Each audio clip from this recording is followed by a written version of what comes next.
So what we're going to be talking about today are algebraic gymnastics, the flips, the transformations that we can do to solve equations, and shortcuts that we can take.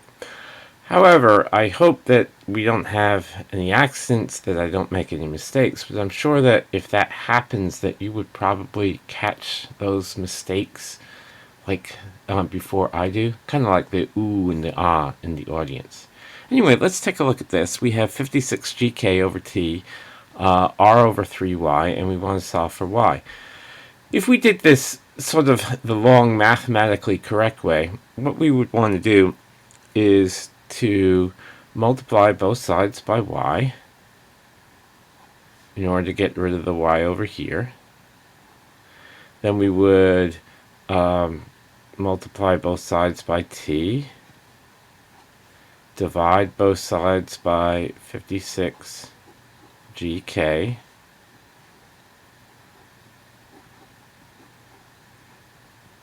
and there we would have it. Y would be equal to RT over 3 times 56gk, or I guess we could just write RT over, what is that? That should be 168 gk.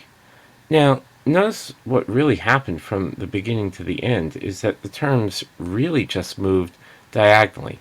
So in a situation in which we just have multiplication and division, probably the easiest thing to do is just to move your terms diagonally in your mind's eye.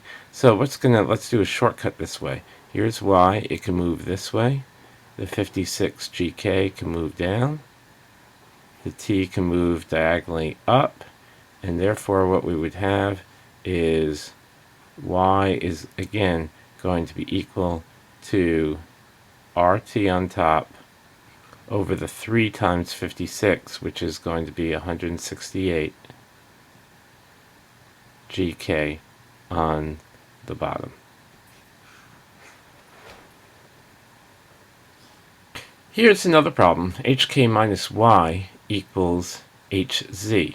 Well, notice that we have h's on both sides, so that we can cancel those, right? And then what we would have if we're solving for z, well, there we go. Z is equal to h minus y. Are you happy with that?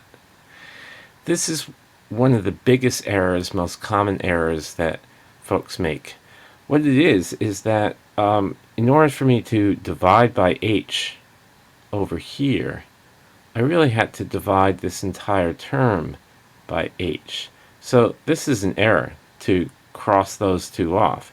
Really what it is when we divide both sides by h over here, we have this is then like hk over h minus y over h is going to be equal to z hz over h.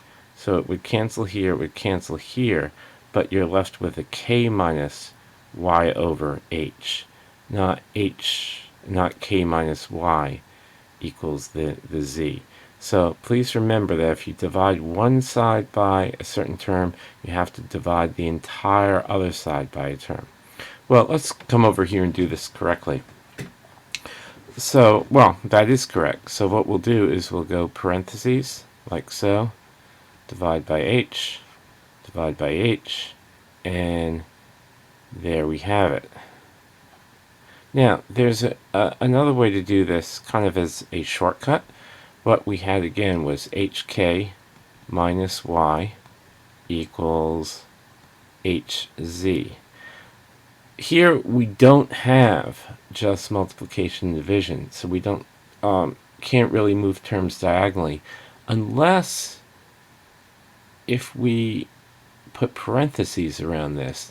Now we're considering this to be sort of all one term, all kind of smushed together. Well, now we have this one term smushed together, and we have these two. Now, in effect, if we don't look inside here, we have just multiplication division, and therefore you can move your terms diagonally. And once again, what you get is z is going to be equal to hk minus y over h. Let's take a look over here. We have sine of the quantity kx is equal to 5ky. And again, what we want to do is to solve for x. So I guess what we can do is we don't have any addition and subtraction here. You could divide by k, and then you would have sine x is equal to 5y, and then you could say that x is equal to the arcsine of 5y. What do you think about that? Actually, what happened is that there's a really fundamental error here. The sun is operating on this whole quantity. You can't just divide it out. Let's try a little experiment. Let's take the sine of 60, which is going to be equal to 0.866. Let's see if this were true.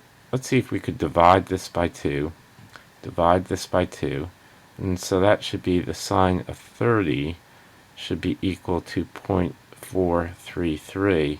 The sine of 30 is not 0.433, sine of 30 is 0.5, and that's not equal to 0.433.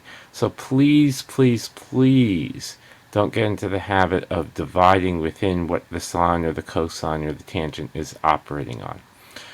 Alright, so the first thing that you would have to do, and we're writing this out the long way, is that you would have to undo the sine. And the way that you can undo the sine is with the inverse function, the arcsine. So we take the arcsine of both sides. Now, an arcsine of a sine just gives you what's left inside. So that's going to be kx is going to be equal to the arcsine of 5ky. And therefore, x is going to be equal to the arcsine of the quantity 5ky.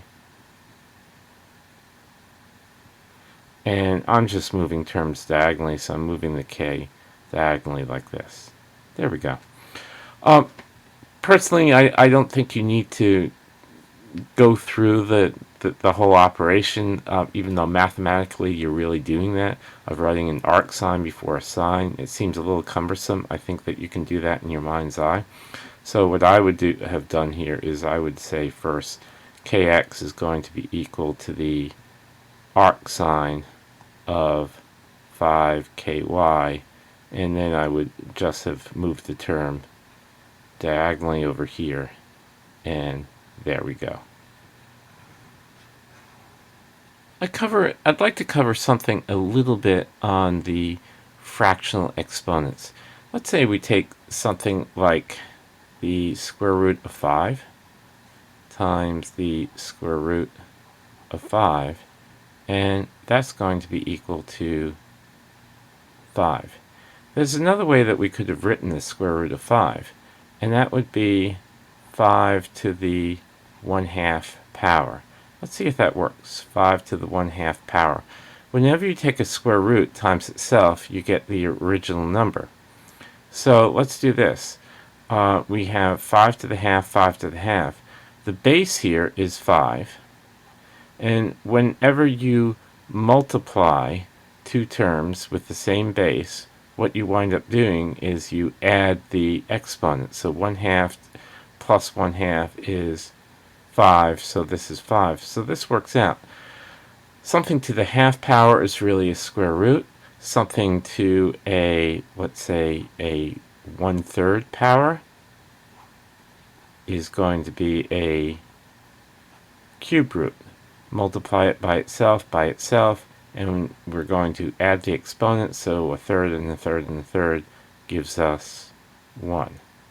If we do something, for instance, to the 2/3 power, let's say 8 to the 2/3 power, what that means is, and you can do this in any order, you can say it's the